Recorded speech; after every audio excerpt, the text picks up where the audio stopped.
The chair never arrived, and in that silence, an entire illusion collapsed. What should have been another polished photo op, another carefully curated moment of relevance, detonated into one of the most humiliating power slips of the year. Because this wasn't about seating, this was about status.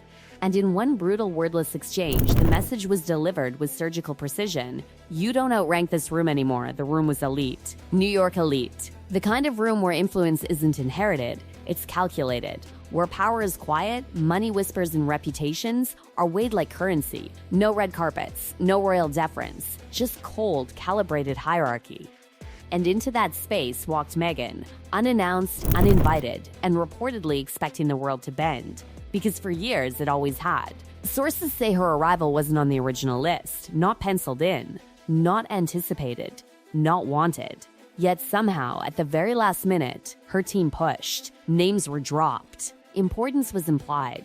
Global relevance was invoked. The host caved, but only partially. She would be allowed inside, but nothing would be rearranged for her. No program changes, no front row guarantees, no special treatment. That condition mattered more than anyone realized. When she entered the hall, she moved like someone who believed protocol would catch up to her. Eyes forward, pace steady.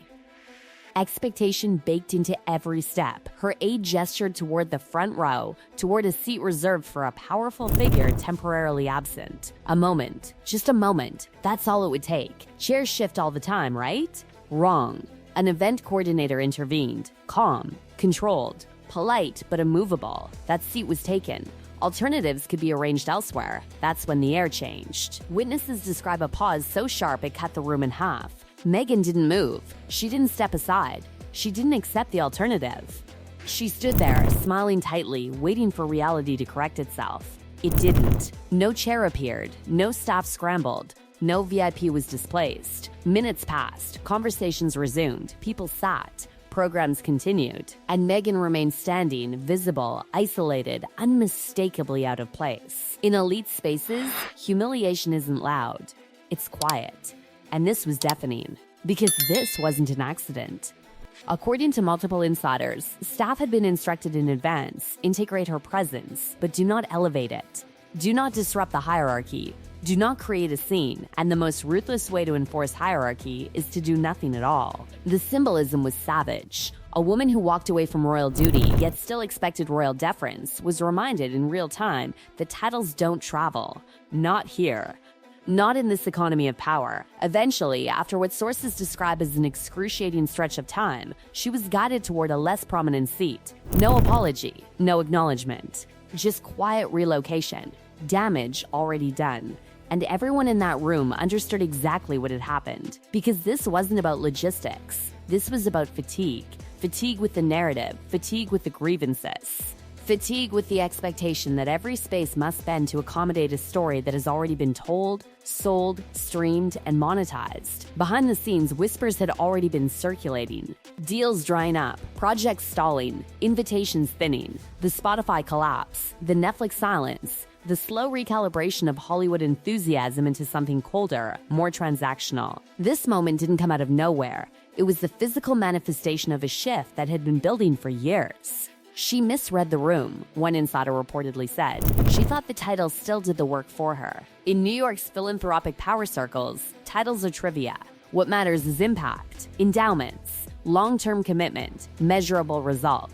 The people in that room had built empires, moved markets, funded decades-long causes. Their seats were earned, often at staggering personal cost. By comparison, glossy announcements and high-production messaging don't buy credibility. They buy skepticism. And skepticism is exactly what filled that hall as she stood there, waiting. No one rushed to her defense. No collective gasp. No murmurs of outrage. Just averted eyes. Tight lips. The social equivalent of closing ranks. Because in these circles, drama without payoff is the ultimate sin. The irony was brutal. She had built a brand on escape from hierarchy, escape from constraint, escape from an institution she claimed diminished her. Yet here she was, demanding the privileges of the very system she said she rejected. The chair became a metaphor almost instantly. A seat at the table withheld, not because she was unknown, but because she was no longer indispensable. And that's the part that stings the most. In America, royalty is a costume, not a command. Influence is rented, not owned. And relevance expires fast when it isn't refreshed with substance. The image that lingered wasn't glamorous, it wasn't empowering, it was unsettling. A figure accustomed to rooms rearranging themselves around her, suddenly frozen in place while the room moved on without her. That image spread fast, quietly, ruthlessly. Because elite humiliation doesn't need headlines. It lives in memory, in whispered retellings, in invitations that never arrive. Her representatives, sources say, declined to address specifics. Generic statements were floated, commitments reaffirmed, but the real damage wasn't public. It was private, it was relational, and it was irreversible. Because once a room decides you're a liability, not an asset, it never forgets. The chair was never coming. And everyone knew it. What happened next didn't unfold in public, it unfolded in silence. And silence in elite circles is never neutral. Because after that chair never came, something else quietly disappeared too: momentum.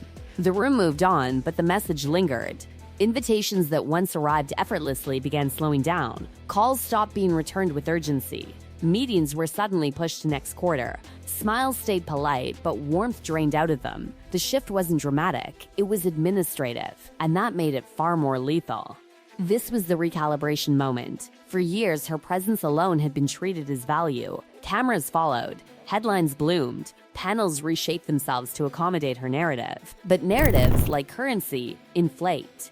And inflation always ends the same way: loss of purchasing power. That chairless moment exposed a truth many had already begun to acknowledge privately: the story had peaked. Inside philanthropic and media circles, there's a brutal distinction between visibility and utility. Visibility gets you noticed. Utility keeps you invited. And increasingly, insiders were asking the same question behind closed doors: what exactly does she bring that isn't already packaged, sold, and exhausted? This wasn't cruelty. It was calculus. The problem wasn't that she showed up. The problem was that she arrived expecting hierarchy to recognize her without offering anything new in return. In rooms like that, expectation without leverage is fatal.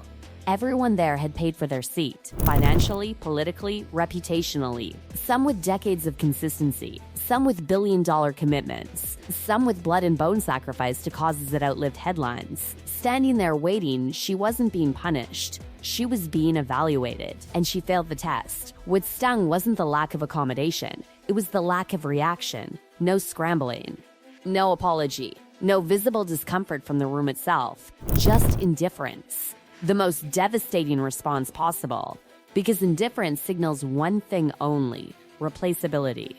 Afterward, the whispers hardened into conclusions. She wasn't seen as a wronged figure. She was seen as a disruption, a variable that introduced risk without clear reward. And in institutions built on risk management, that's a death sentence. The irony deepened when insiders began framing the incident as emblematic of a larger contradiction. The public persona rejects hierarchy, yet privately insists upon it.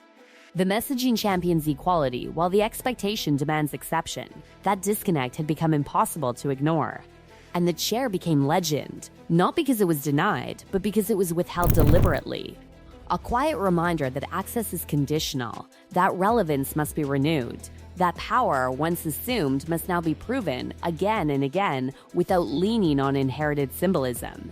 In America's elite ecosystems, no one owes you reverence, not even yesterday's icons, especially not those who trade too heavily on past narratives without delivering present value. The most telling detail? No one followed her out. No sympathetic entourage, no damage control scramble, no visible outrage. She exited lighter than she entered, less gravity, less pull, less consequence. And that's the true collapse, when your absence changes nothing. This moment didn't end a career, but it clarified its trajectory, from center stage to optional presence, from automatic front row to conditional seating, from assumed authority to negotiated relevance. The chair wasn't furniture, it was a verdict. It said, you're welcome to attend, but not to dominate. You may participate, but not dictate. You are present, but not pivotal. That distinction reshapes everything. Because once you're no longer pivotal, your strategy must change. You must build quietly, deliver consistently. Stop narrating yourself as the moment, and start creating moments others can't ignore. The question now isn't whether she noticed the message. The question is whether she'll accept it. Because there are two paths after a moment like this. One leads inward, toward reflection, recalibration, and the slow, unglamorous work of earning trust without spectacle. The other doubles down, insisting the world is wrong, cruel, unfair, ungrateful. Only one path leads back to influence. And in that room, in that silence, with that chair deliberately absent, the future was laid out with brutal clarity. No crown, no cushion, no correction, just reality, unmoved, unbending, and unforgiving.